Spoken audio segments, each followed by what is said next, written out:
দুঃখজনক, কিন্তু সত্য ঈশ্বরকে ঘুষ দেওয়া যায় না।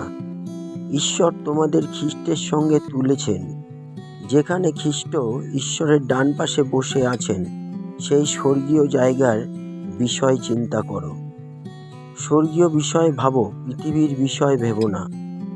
তোমরা মারা গেছো এবং ঈশ্বর তোমাদের জীবন খ্রিস্টের সঙ্গে লুকিয়ে রেখেছেন।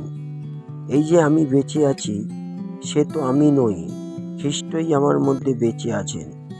এখন দেহে আমার যে প্রাণ রয়েছে তা ঈশ্বরের পুত্রের উপরে নির্ভর করেই বেঁচে আছে, যিনি আমাকে ভালোবেসে আমার জন্যে আত্মা দান করেছেন। ঈশ্বরের অনুগ্রহকে আমি ব্যর্থ হতে দিইনি। বিধান পালন করে যদি ধার্মিক হওয়া যেত, তাহলে খ্রিস্টের মৃত্যুর প্রয়োজন ছিল না। কারণ অনুগ্রহই তোমরা খ্রিস্টের উপরে বিশ্বাস করে মুক্তি পেয়েছ। এটা তোমাদের থেকে হয়নি, ঈশ্বরেরই দান।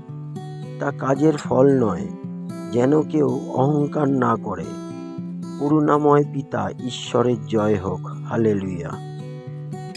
আমাদের মুখ আপনার মহিমা গান করবে, কারণ আপনার ভালোবাসা, দয়া, স্নেহ, আদর জীবনের থেকে উত্তম। যতদিন বাঁচব ততদিন আমরা আপনার নামের প্রশংসা করব। হালেলুয়া। জয় যিশু। এবং আপনার প্রতি প্রার্থনায় আমরা দুহাত তুলব, হালেলুয়া, জয় যিশু বলে। বাবা, আমাদের শত কোটি ধন্যবাদ রইল সব কিছুর জন্যে। আমেন।